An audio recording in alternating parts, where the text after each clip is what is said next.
نبی تو نہیں بیٹھا. صحابہ کرام نے کہا نہیں حضور ہم سارے مسلمان ہی ہیں اور کوئی غیر نہیں ہے. تو نبی پاک علیہ الصلوۃ والسلام نے فرمایا اچھا ایسا کرو دروازے بند کر دو. صحابہ نے دروازے بند کر دیے. اب آپ علیہ الصلوۃ والسلام نے فرمایا ارفعوا ایدیکم وقولوا لا الہ الا اللہ. ہاتھ اوپر اٹھا لو اور لا الہ الا اللہ پڑھنا شروع کر دو. حضرت شداد بن اوس کہتے ہیں ہم سب نے ہاتھ اوپر اٹھائے اور کلمہ پاک پڑھنا شروع کر دیا.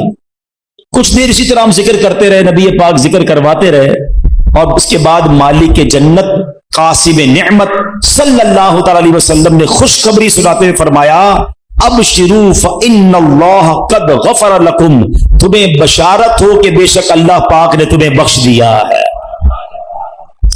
مزید آپ علیہ الصلوۃ والسلام نے یہ بھی فرمایا کہ الحمدللہ اے اللہ پاک تو نے مجھے یہ پاکیزہ کلمہ دے کر بھیجا, اسے پڑھنے کا حکم دیا اور اس پر جنت کا وعدہ بھی فرمایا, بے شک تو اپنے وعدے کے خلاف نہیں کرتا. سبحان اللہ. تو کلمہ طیبہ افضل الذکر لا الہ الا اللہ, اس کے کمال کے فضائل ہیں. کیا خوبصورت کہ اللہ کریم نے قرآن مجید میں ہمیں یوں سمجھیے زندگی کو آسان بنانے کا ایک فارمولہ عطا فرمایا. اور کیا فرمایا وَقُولُوا لِلنَّاسِ حُسْنًا, اور لوگوں سے اچھی بات کہو. آپ یقین کریں جس نے اس فارمولے پر عمل کر لیا نا اس کی زندگی آسان, اس کی فیملی خوش, اس کے دوست راضی, وہ ہر جگہ ترقی کرنے لگتا ہے. اب آپ خود دیکھیں ایک دکاندار ہے, سودا بڑا اچھا ملتا ہے مگر جب جاؤ اس کی زبان پر سختی ہے, گالیاں ہیں, جھاڑتا ہے, سودا ایسے دیتا ہے جیسے بھیک دے رہا ہے. ادھر گاہک جائیں گے, یا ایک ایسا دکاندار ہے جو ہر آنے والے گاہک سے محبت سے بات کر رہا ہے, پیار سے بات کر رہا ہے, طبیعت بھی پوچھ رہا ہے. بندہ کہتا ہے بڑا با اخلاق ہے. اخلاق کی برکت سے کاروبار بھی بڑھتا ہے, اخلاق کی برکت سے عزت بھی بڑھتی ہے, ترقی ملتی ہے اس کو. ایک ہی ادارے میں دو بندے جاب کر رہے ہیں, ایک سب سے دوستی پیار محبت ٹیک کیئر کرنے والا اور ایک سب سے لڑنے والا. بتاؤ ترقی کس کو ملے گی؟ با اخلاق کو ترقی ملے گی. یعنی یہ وقولوا قولا کی جو فرمایا نا قرآن کا جو حکم ہے کہ وقولوا للناس حسنا, لوگوں سے اچھی بات کہو, یہ آپ کے کاروبار میں ترقی کروا دے گا, یہ آپ کی نوکری میں ترقی کروائے گا, یہ آپ کی عزت میں ترقی کروائے گا, یہ آپ کے فیملی میں محبتوں کو بڑھائے گا. یہ ایک چھوٹا سا حکم جو ہے نا وہ میری پوری لائف کو آسان کر سکتا ہے. لیکن لوگوں کو یہ بات سمجھ نہیں آتی. کچھ لوگوں کے منہ سے پھول جھڑتے ہیں اور کچھ لوگوں کے زبان سے انگارے جھڑتے ہیں.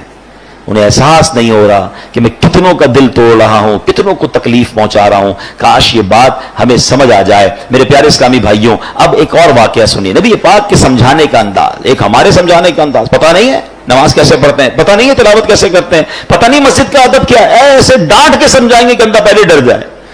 اب پیارے آقا علیہ الصلوۃ والسلام کا دور ہے اور وہ حضرت معاویہ بن حکم سلمی رضی اللہ تعالی صحابی رسول ہیں. اپنا ہی واقعہ بیان کرتے ہیں. کہتے ہیں میں شروع میں جب اسلام میں نماز فرض ہوئی نا تو نماز کے دوران باتیں کرنے کی اجازت تھی. یہ حکم بعد میں آیا کہ اب نماز میں بات چیت نہیں کر سکتے. وہ کہتے ہیں مجھے پتہ ہی نہیں تھا, نبی پاک علیہ الصلوۃ والسلام کا حکم آ چکا تھا اور مجھے پتہ ہی نہیں تھا کہ یہ حکم آ گیا ہے. میں اس دن وہ نہیں ہوں گے محفل میں. تو کہتے ہیں میں آیا اور نماز شروع ہو گئی. نبی پاک علیہ الصلوۃ والسلام نماز پڑھا رہے تھے, میں پیچھے نماز میں حاضر ہو گیا. تو کہتے ہیں چھینک آئی ایک شخص کو, تو میں نے کہہ دیا یرحمک اللہ نماز کے دوران. تو صحابہ کرام کچھ تھے جنہوں نے مجھے بڑی تیز نظروں سے دیکھا, تو مجھے پتہ ہی نہیں تھا کہ بات نہیں کر سکتے. میں نے کہا کیوں دیکھ رہے ہو مجھے تیز نظروں سے, نماز میں وہ کہہ رہے ہیں آپ مجھے کیوں ایسے دیکھ رہے ہیں. تو اب لوگوں نے اپنی ران پر ہاتھ مارا کہ اب مجھے سمجھ آیا کہ مجھے خاموش کرنا چاہ رہے, یہ بول نہیں رہے مگر مجھے اشارے سے سمجھا رہے ہیں کہ بولنا نہیں ہے. کہتے میں نے نماز کمپلیٹ کر لی. جب نماز پوری ہوئی تو نبی پاک علیہ الصلوۃ والسلام نے مجھے اپنے پاس بلایا. اور نبی پاک سے بڑھ کر بہترین سمجھانے والا کون ہے, بہترین معلم کون ہے؟ کہتے نبی پاک علیہ الصلوۃ والسلام نے نہ مجھے ڈانٹا, نہ برا بھلا کہا, نہ جھڑکا, بلکہ فرمایا نماز میں باتیں نہیں کرتے, نماز میں تو اللہ پاک کی تسبیح کرتے ہیں, تکبیر کہتے ہیں, قرآن کی تلاوت کیا کرتے ہیں. کہتے بس نبی پاک نے بٹھا کر مجھے یہ سمجھا دیا. یہ بھی تو ایک انداز ہے نا, ایک بندے کو حکم پتہ ہی نہیں ہے اور آپ ذرا اس پر چڑھ دوڑیں, یہ نہیں ہوتا. خاص طور پر اگر آپ نے اسلام کی بات سکھانی ہے, دین سکھانا ہے. پہلے ایک بات سمجھیے, اگر آپ اپنے بچوں کو نمازی بنانا چاہتے ہیں, قرآن پڑھانا چاہتے ہیں, یا آپ کسی نیکی کے کام کو پھیلانا چاہتے ہیں, تو ایک بار یاد رکھیں کہ آپ اچھا کر رہے ہیں تو کوئی ہے جو اس کو بگاڑنا بھی چاہتا ہے. جب بھی بندہ اللہ رسول کی بات کرے گا نا تو اس کی مائنڈ میں ہونا چاہیے میرا ایک دشمن ہے جو اس بندے کو دین کی طرف نہیں آنے دینا چاہ رہا. کیونکہ شیطان تو کبھی بھی نہیں چاہے گا نا. یعنی آپ سارے ماشاءاللہ جو مسجد میں آئے ہیں نا, تو ایک طاقت تھی جو آپ کو روکتی رہی, اور آپ اس کو یوں سمجھے چیرتے ہوئے آ گئے مسجد میں, ماشاءاللہ ایمان مضبوط تھا. لیکن ایسا کئی لوگوں کے ساتھ ہوتا ہے جو گھر سے نکلتے ہیں مسجد کے لیے, شیطان پہنچنے نہیں دیتا, یار اگلی بار جائیں گے, آج گرمی بڑی ہے, چلو یار آج رہنے دو. گھر سے نکلا تھا حالانکہ نماز کے لیے, مگر شیطان نے بدل دیا. تو آلویز جو دین کا داعی ہے اسے یہ سوچنا ہوگا, جو کسی کی اصلاح کرنا چاہتا ہے اس کو یہ سوچنا ہوگا کہ میں اصلاح کرنا چاہتا ہوں, شیطان دور کرنا چاہتا ہے. ہم دونوں کی لڑائی چل رہی ہے, ذرا سی میں نے سختی کی تو یہ بندہ شیطان کی مان کے دور چلا جائے گا. نرمی, پیار, محبت اتنا دو کہ وہ شیطان کی نہ مانے, آپ کی بات مانے اور اللہ رسول کی طرف آ جائے. لیکن اگر سمجھانے والا ہی سخت ہو گیا, سمجھانے والا ہی ڈانٹنے والا ہو گیا, تو پھر تو بہت آسانی سے شیطان دور لے کے چلا جائے گا. تو یہ بہت ضروری ہے ان تمام لوگوں کے لیے جو ٹیچرز ہیں, جو والد ہیں, جو تنظیم کے بڑے ہیں, جو کسی کمیونٹی کے بڑے ہیں, کسی خاندان کے بڑے ہیں. اگر آپ کو اللہ نے مقام دیا اور آپ لوگوں کو کچھ گائیڈ کرنا چاہتے ہیں, you have to be soft, نرم, شفقت. آپ کی زبان سے پھول جھڑنے چاہیے, کیونکہ آپ کا مقابلہ شیطان سے ہے. وہ چاہتا یہی آپ بد اخلاقی کریں, میں لوگوں کو لے جاؤں, اور ایسا ہوتا ہے. کئی بدقسمتی سے دین کی بات کرنے والے بھی اتنے سخت ہوتے ہیں کہ لوگ پھر دین سے دور ہو جاتے ہیں. ایسا مت کیجیے, خدا کے واسطے ایسا مت. شیطان کھینچ رہا ہے اور یہ بندہ آپ کی بات سننے آ گیا ہے. اب تو پیار سے بات کیجیے, اب تو مسکرا کر بات کیجیے, اب تو نرمی کی بات کیجیے. تو انشاءاللہ اگر اس بات پر عمل کریں گے تو اللہ نے چاہا زندگی میں بڑی ترقیاں اور بڑی کامیابیاں ملیں گی. اعلیٰ حضرت امام اہل سنت فرماتے ہیں, اعمال میں ہدایت نرمی سے چاہیے کہ سختی سے ضد نہ بڑھے. اللہ کرے یہ بات ہمیں سمجھ آ جائے. اچھا, بالکل اسی طرح کسی کو سمجھانا ہے, اس میں بھی بڑی غلطی ہوتی ہے. سب کے سامنے لوگ سمجھاتے ہیں, یہ میرا بیٹا جو ہے نا, اچھا رشتہ دار آئے ہیں گھر پہ, مہمان آئے ہیں, اور ان کے سامنے کہہ رہے ہیں یہ بیٹا میری بات مانتا نہیں ہے, بہت تنگ کرتا ہے, ذرا آپ بھی اسے سمجھا دیں. کیا آپ وہ سمجھے گا آپ کی بات؟ سب کے سامنے آپ نے ذلیل کر دیا. بلکہ ہمارے ساتھ بھی ہوتا ہے کہ کسی بزرگ, کسی عالم دین کے پاس اپنے بیٹے کو لے کر لائن میں لگ کر آتے ہیں اور کہتے ہیں میرا بیٹا بڑا شرارتی ہے, مجھے بہت تنگ کرتا ہے, آپ ذرا اس کو سمجھا دیں. آپ سوچیں, آپ نے اس بیٹے کو اس دیندار آدمی کے سامنے ذلیل کر دیا, وہ کیسے اپنے باپ سے محبت کرے گا؟ ہونا کیا چاہیے تھا, والد آ کر کہتا میرا بڑا پیارا بیٹا حضرت, اس کے لیے دعا کر دیں. یہ بھی تو ہو سکتا ہے, دعائی کروانی تھی, اس کی برائی کرنا ضروری ہے سب کے سامنے. اور ہو سکتا ہے آپ کا یہ جملہ بیٹے کے دل میں آپ کے لیے نرمی ڈال دے کہ یار میں ابو کو اتنا تنگ کرتا ہوں, ابو پھر بھی جا کے ایک عالم دین کے پاس, ایک بزرگ کے پاس جا کر کیا کہہ رہے ہیں کہ میرے بیٹے کے لیے دعا کر دیں, میرا پیارا بیٹا ہے. کتنا یہ تو طریقہ ہوتا ہے دل میں محبت ڈالنے کا. ہم خود ہی اپنے بچوں, اپنے چھوٹوں سے اپنے دل میں محبت دور کر رہے ہوتے ہیں. اچھا, پھر اسی طرح ایک اور کہانی کیا ہو کر آج کل لوگ ہو گئے ہیں, سوشل میڈیا پہ سمجھانا ہے. اب مجھے ایک بات بتائیں, آپ نے کسی ایک بندے کو سمجھانا ہے, اس کو ویڈیو پہ سمجھائیں گے آپ. اب ویڈیو پہ آپ سمجھا رہے ہیں تو شیطان ہو سکتا ہے اس کو ضد ہو جائے. اچھا, آپ نے اس کو سمجھایا یا اس کی کوئی برائی بتائی اور اس نے وہ برائی ختم کر بھی لی, تو یہ ہزاروں لاکھوں لوگوں کو آپ نے اس کی برائی بتائی, اس کا عذاب کس پر ہے, اس کا گناہ کس پر؟ یہ کون سا طریقہ ہے کہ آپ کو کسی فرد سے پرابلم ہے اور آپ اس کو سوشل میڈیا پہ سمجھا رہے ہیں, ویڈیو کے ذریعے سمجھا رہے ہیں؟ یہ تو عجیب یہ دشمنی بڑھانے والی بات ہے, یہ شیطان کو خوش کرنے والی بات ہے. اللہ کرے کہ یہ لوگوں کو بات سمجھ آ جائے کہ ایک جملہ یاد کر لیں, جس نے کسی کو سب کے سامنے سمجھایا اس نے اس کو ذلیل کیا, اور جس نے کسی کو اکیلے میں سمجھایا اس نے اس کو زینت بخشی. ہاں, اگر پیار ہے نا کسی سے, سمجھانا ہے تو اکیلے میں, حضرت آپ نے پرچی لکھ دیں, میسج کر دیں کہ یہ آپ کے بیان میں پرابلم تھا, یہ آپ کے انداز میں پرابلم تھا, یا کوئی بھی آپ کی فیملی کا ایشو ہے, آپ کے دوستوں میں ایشو ہے, ذرا اکیلے میں آپ سے بات کرنی ہے پیار سے. اچھا, اس میں بھی ایک انداز اختیار کیا جا سکتا ہے کہ آپ نے اس دن جو یہ بات کہی تھی, شاید ہو سکتا ہے میرے سننے میں غلطی ہوئی ہو, اگر ایسا کہا تھا تو ایسا نہیں کہنا چاہیے, پیارے بھائی ناراض مت ہوئیے گا. یہ بھی تو ایک انداز ہے نا, آپ اصل سمجھانا چاہتے ہیں, اور اگر آپ لڑنا چاہتے ہیں, ذلیل کرنا چاہتے ہیں, تو پھر اپنے دل سے پوچھیے, اس سے سلو نہیں ہوتی ہے. قرآن کا حکم یاد رکھیے گا کہ لوگوں سے اچھی بات کہو. اب آخری بات بڑی کمال کی بات ہے, اگر آپ یہ سمجھ جائیں نا تو میں سمجھتا ہوں اس پورے بیان کا جو عطر ہے وہ اس گفتگو میں ہے.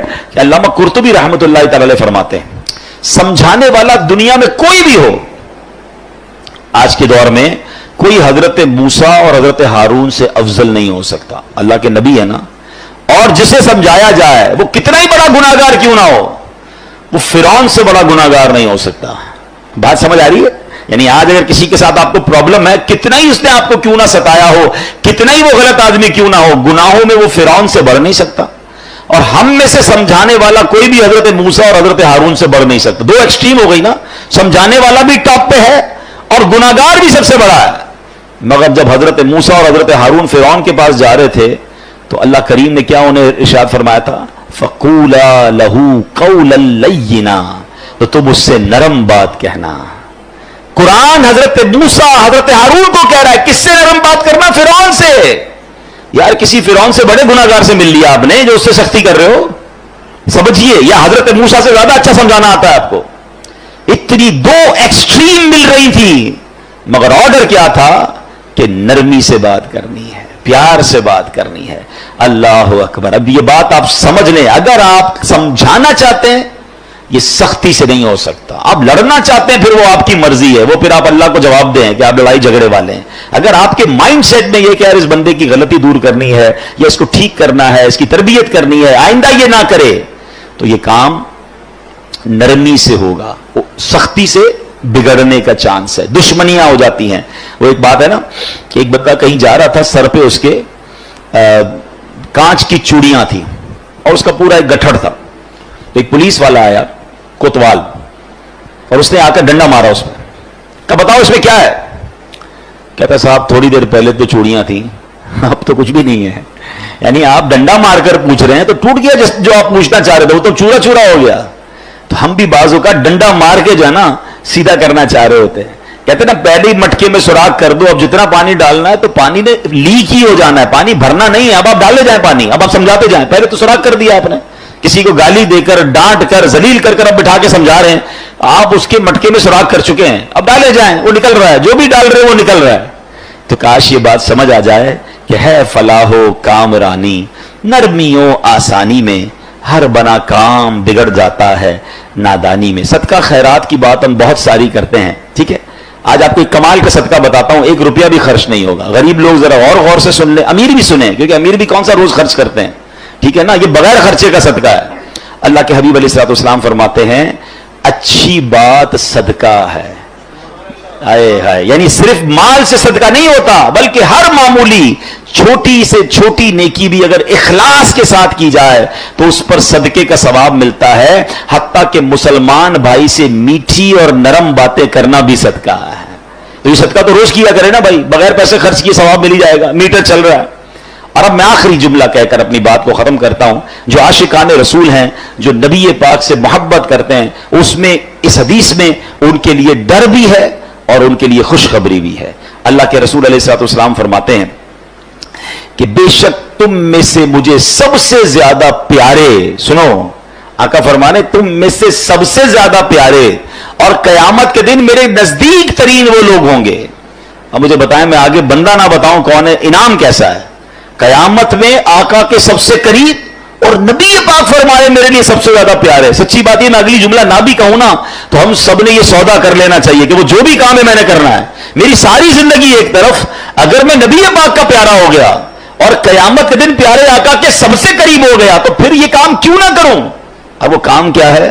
آقا فرماتے وہ ہے جو تم میں سے سب سے زیادہ اچھے اخلاق والے ہیں. جو زیادہ اخلاق والا ہے وہ آقا کو زیادہ پیارا ہے. اب غور کر لیں میرے اخلاق کیسے ہیں. اب اگلا جملہ جو ڈرانے والا ہے، تم میں سے مجھے سب سے زیادہ ناپسند اور قیامت کے دن مجھ سے زیادہ دور وہ لوگ ہوں گے جو برے اخلاق والے ہیں، جو زیادہ باتیں کرنے والے، منہ پھٹ، بانچیں کھول کر اور منہ بھر کر باتیں کرنے والے ہیں. گالیاں دینے والے سوچیں، طنز کرنے والے سوچیں، لوگوں کی عزتیں اچھالنے والے سوچیں. اگر نبی پاک ناراض ہو گئے، میری بد اخلاقی کی وجہ سے قیامت کے دن مجھے دور کر دیا گیا میرے آقا سے، تو میں نے کدھر جانا؟